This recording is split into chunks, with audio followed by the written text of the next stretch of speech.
코로나19 확산세로 경제 위축이 장기화될 것으로 전망이 되면서 2차 재난지원금 관련 논의가 뜨겁습니다.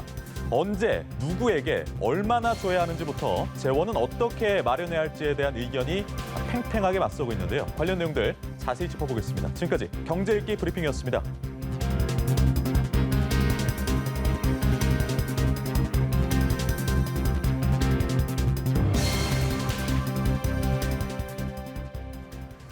네, 보다 자세한 내용은 김대우의 경제읽기에서 살펴보겠습니다. 김대우 박사 나오셨습니다. 네, 어서 오세요. 네, 반갑습니다. 안녕하십니까, 박사님. 네, 자, 2차 재난지원금 논의 활발하게 진행이 되고 있습니다. 우선 현재 상황에서 좀 지급이 필요하다고 보시는지 이 부분부터 짚어보죠. 네, 코로나19 확진자들이 최근 들어서 이제 급속하게 늘어나면서 재난지원금의 필요성, 재난지원금을 주자라는 그런 제안들이 지금 잇따라 나오고 있습니다.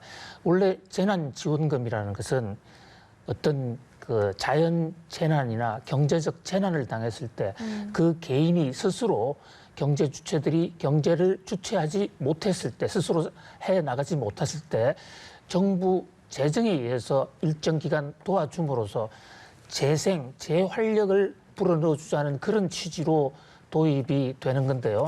일단 코로나 확진자가 늘어난다는 그런 추세에서 보면 재난지원금의 필요성이 있겠습니다만은, 그러나 지금 현 단계에서는 두 가지 대목을 감안하지 않을 수가 없습니다. 첫 번째는 지난 1차 재난지원금과 달리 지금은 국가 재정의 여유분이 줄어들어서, 보다 더 적확하게 말씀드리면 이 고갈이 되었기 때문에 지금 한 푼이라도 더 지금 재난지원금을 짜게 되면 국가가 부채를 증가시켜야 되는 그런 어떤 문제가 있다는 거 하나 하고요.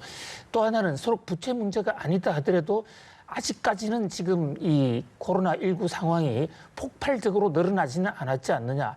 그렇다면 좀 더 그 최악의 경우를 대비해서 국가 재정의 여유를 좀 갖는 것이 더 좋지 않냐, 이런 두 가지 이유 때문에 정부에서, 당정청에서는 일단 재난지원금 4차 추경 논의를 일단 잠정 보류하기로 했습니다. 그 방향이 일단 옳다고 보여집니다. 네. 일단 이번 주까지 좀 지켜봐야 될 것 같은데, 네. 2차 재난지원금 지급을 결정하기 전에요. 1차 때 우리가 얻었던 효과는 어떤 게 있었는지 좀 볼게요. 예, 재난지원금을 줬을 때 나타날 수 있는 이 경제 사회적 효과는 크게 두 가지로 요약해 볼 수가 있어요. 자, 첫 번째는 당장의 파국을 맞이한, 파산 상태에 맞이한 사람들에게 일정 규모의 현찰 유동성을 주면서 그 파산의 위기로부터 벗어나게 한다. 이것을 경제학적으로는 구제의 효과라고 볼 수 있습니다. 그다음에 두 번째는 재난지원금을 현금 유동성으로 줌으로 인해서 침체된 경기를 활성화시킨다. 주로 소비를 진작시키면서 GDP를 증가시키는 이 두 가지 현상을 가장 큰 효과로 볼 수가 있는데요. 네. 홍남기 부총리가 어저께 국회에서 지적을 하기로는 현재 이 재난지원금을 사용했을 때 소비 진작 효과는 재난지원금을 넣은 것 중에 약 3분의 1 정도의 효과가 있었다. 네. 어떻게 보면 크다고도 할 수 있겠지만 네. 당초에 정부는 이 재난지원금을 소비에 100% 사용될 수 있도록 여러 가지 정책적인 유도를 많이 했습니다. 그럼에도 불구하고 30%밖에 사용되지 않았다. 이것은 우리가 1차 재난지원금을 줄 때 하나의 교훈이고요. 또 하나는 이 재난구제 효과입니다. 재난규제 효과는 일정 부분 상당히 효과가 있었지만은 이 정부의 판단으로는 어떤 경우에는 좀 더 심각한 필요성이 있는 사람한테 더 많이 돌아갔어야 했는데 네. 똑같이 돌아가는 바람에 그 차별화가 이루어지지 않았다. 그리고 많이 어려운 사람들에게 더 많은 혜택이 가지 못했다. 이런 점, 이것들은 2차, 3차 만약에 재난지원금을 한다 그러면 우리가 교훈으로 삼고 감안해야 될 대목으로 보입니다.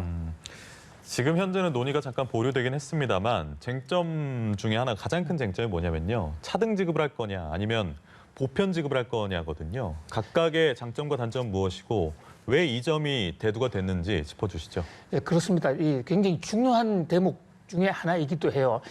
국민 전원을 줄 것인가, 아니면 특정 아주 어려운 사람에 몰아줄 것인가 각각의 장단점이 있습니다. 우리가 지난 1차 재난지원금은 이재명 경기도지사의 지금 주장대로 전 국민들에게 나눠주지 않았습니까? 전 국민들에게 나눠줄 때 일단 신속하게 나갈 수가 있다는 장점이 있고요. 또 누구에게 주느냐 마느냐를 정하는데 사회적 비용, 사회적 갈등이 굉장히 클 수가 있습니다. 네. 이것을 막을 수가 있습니다. 또 하나 이제 복지는 이 선별적 복지와 보편적 복지라는 이 두 가지 큰 갈래가 있습니다만은 선별적 복지를 했을 때는 사회적 갈등, 받는 사람과 받지 못하는 사람의 쓸데없는 오해와 분쟁의 소지가 있기 때문에 보통은 진보 세력들은 이른바 보편적 복지를 더 선호하는 경향이 있죠.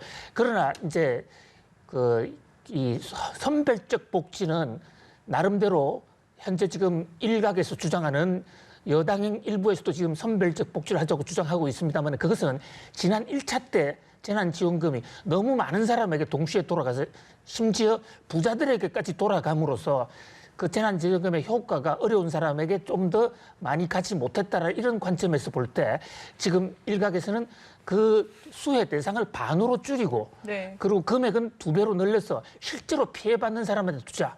이런 장단점이 서로 혼재하기 때문에 이것을 어떻게 결정하는 것은 결국 국민적 합의나 정치적 어떤 그 화합의 문제가 아닌가 싶은 생각이 듭니다. 그러니까요.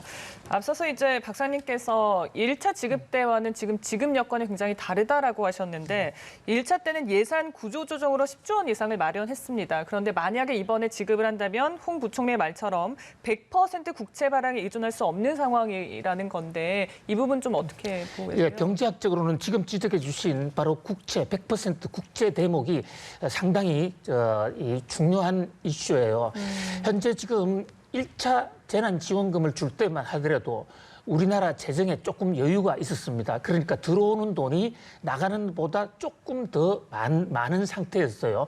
그럼에도 불구하고 우리가 3번에 걸친 추경을 하다 보니 약 60조 정도를 소요하지 않았습니까? 그래서 재정 여유분을 쓰고도 모자랐는데 그 모자란 것은 재정의 구조조정을 통해서 불효불급한 데에 예산 집행을 줄였습니다. 네. 그래서 국채 발행 없이 가까스로 그 자체적으로 수급을 맞추었어요. 그런데 홍남기 부총리 지적대로 이제는 그 여유가 더 이상 없다. 그렇게 되면 국채를 발행해야 되는데 국채는 곧 빚이고 빚은 이자까지 나가게 됩니다. 그렇게 되면 이 경제학적으로 구축 효과라는 게 있는데요.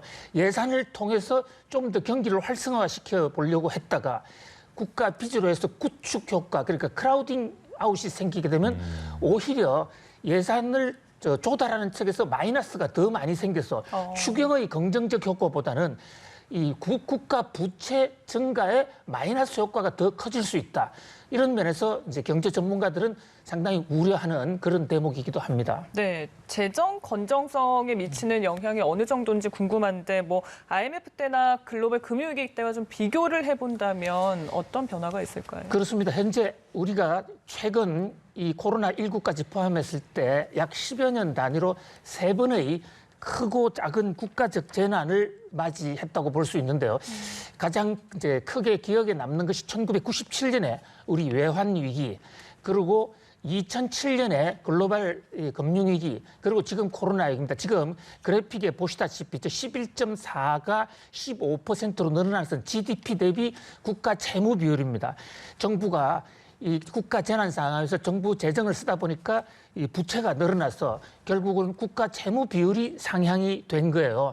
상향인데 금액으로 보면 이 약 한 97년도 외환위기 상황에서는 20조 정도가 늘어났다가 네. 또 2009년도 그 글로벌 위기에 때는 50조 정도. 그런데 지금 코로나19 상황에는 벌써 117조가 늘어나 있는 상태입니다. 여기서 또 더 재정을 집행하게 되면 네. 금액 면에서는 과거보다 훨씬 더 많은 재정 부담이 되고요. 퍼센트로 볼 때, 그러니까 GDP 대비 국가 채무 비율로 볼 때도 지금 현재 약 한 24%까지 올라가는 것으로 되어 있는데 이것은 과거에 외환위기나 글로벌 금융위기 때보다도 국가의 부담이 더 큰 것이 크게 보입니다. 그것은 지금 코로나19가 피해자들이 전 국민이고 그리고 또 시간도 생각보다 길어지고 있기 때문에 그런 면에서 정부가 좀 더 신중하게 정부도 재난지원금을 지금 안 한다는 게 아니라 이 코로나 상황을 봐가면서 조금 더 신중하게 판단하겠다라고 얘기했는데 그런 면에서는 방금 문재인 대통령께서도 방역과 경제를 같이 잡자라고 했는데 그런 면에서 상당히 그 시적절한 대처가 아닌가 싶은 생각이 듭니다. 그러니까 1차 재난지원금 지급 때는 살림을 좀 이렇게 알뜰하게 해서 잘 마련했다면 이번엔 재원은 어디서 마련할 거냐는 여러 아이디어 중에 뭐가 나오냐면요. 공무원 임금 삭감이 나와요. 뭐 조정훈 시대전환 의원이 처음 얘기했고 네. 서른 민주당 최고위원도 거들기도 했습니다. 이 부분 홍남기 부총리는 네. 재원이 그래봤자 얼마 안 될 거다라고 부정적인 입장을 취했는데 이게 현실성 있는 얘기입니까? 그 사회 각층에서 서로 고통을 분담하자는 차원에서 나름대로 일리는 있는 얘기라고 봅니다. 왜냐하면 지금 코로나19로 인해서 피해를 받는 층은 일용직, 또 서민들, 또 월급쟁이들이 대부분인데 공무원들의 경우에는 단 한 명도 실업된 경우가 없지 않습니까? 그래서 상대적으로 안정된 공무원이 좀 더 부담을 하자. 그리고 공무원 평균 임금이 약 580만 원 정도 되는 데에 비해서 일반 직장인들은 380 정도 됩니다. 그런데 이제 문제는 공무원 중에서도 하청 공무원들과 고위층 공무원을 구분해 볼 때 하청 공무원들은 또 여전히 어렵단 말이죠. 예. 네. 그런 면에서 강제 조항이라기보다는 사회적으로 서로가 각자가 고통을 분담하자. 그런 어떤 사회적 운동을 이니셔티브 했다는 그런 점에서 나름 의미를 둘 수가 있을 것 같습니다. 네, 많은 재원이 드는 만큼 꼼꼼하게 고려할 부분들이 많지만 또 적시에 지급하는 것도 중요할 것 같아요. 3분기 정말 가게에 도움이 되려면 언제까지 좀 결정이 돼야겠습니까? 예, 가장 중요한 것은 이 코로나19 확진 상황 또 코로나19를 우리가 대처하는 데 있어서 사회적 거리두기 3단계 성격을 하는 문제하고 관련이 있다고 보는데요. 지금 코로나가 확진되면서 영업을 하지 못하는 기관이 있지 않습니까? 네. 의도적이지 않게 사회적 어떤 코로나 퇴치를 위해서 자기 희생을 하는 거죠. 그런데만 3단계로 갔을 경우에 상당한 시설이 지금 영업을 중단하게 될 텐데 그럴 때 좀 적극적으로 정부의 재정이 그런 피해자들에게 집행될 수 있도록 시간, 그래서 미리 정부가 논의는 일단 유보해놨다고 하더라도 대책은 좀 세워놓을 필요가 있고요. 또 하나는 추석입니다. 네. 추석 때 소비가 늘어나서 그 소비가 GDP를 활성화시키는 경우가 있는데 가능하면 이것을 맞물리게 했을 경우에는 소비가 더 늘어날 수 있다. 또 추석 때에 돈이 없어서 재수를 마련하지 못한다든지 이런 사람들의 그 사회적 박탈감 이런 것을 생각해서라도 한다면 좀 더 신속하게 할 필요도 있다. 이런 논리가 지금 제기되고 있는 것입니다. 예, 알겠습니다. 재난지원금 지원에 있어서도 골든타임이 중요하다는 말씀이셨고 원래 하느니 올해 경제성장률 전망을 마이너스 0.2%로 전망했었지 않습니까? 이게 코로나 재확산 이전에 추계했던 겁니다. 근데 지금 상황이 이렇게 달라져서 이주열 총재도 마이너스 1% 밑으로 떨어질 가능성을 시사했거든요. 이 상황에서 2차 재난지원금의 수혈이 있다면 상황이 조금 나아질 가능성이 있는 건지 짧게 좀 말씀 예, 부탁드립니다. 어저께 한국은행 이주열 총재가 국회에서 올해 성장률을 마이너스 1% 이하로 내려갈 가능성도 배제하지 않고 있다 이랬습니다. 여러분 당초 5월 달에 예상했던 마이너스 0.2보다도 상당히 더 내려가는 것이죠. 그만큼 이제 코로나로 인한 피해가 당초 생각보다도 조금 길어지고 회복은 좀 늦어진다 이렇게 볼 수가 있어요. 그런 면에서 이 추경을 확대한다든지 재난지원금을 통해서 꺼져가는 경제를 살리는 데 있어서의 그 소비 활력 또 투자 증진을 위해서 추경을 감안해 볼 수도 있겠습니다. 그러나 지금 이 부채가 늘어난 이런 상황이라는 것을 좀 감안했을 때 구축 효과 크라우딩 아웃 현상과 상관관계를 잘 생각해서 현명한 판단을 해야 될 것으로 보입니다. 네, 이렇게 2차 재난지원금 문제를 오늘 김대호 박사와 함께 짚어봤습니다. 네, 말씀 고맙습니다. 감사합니다.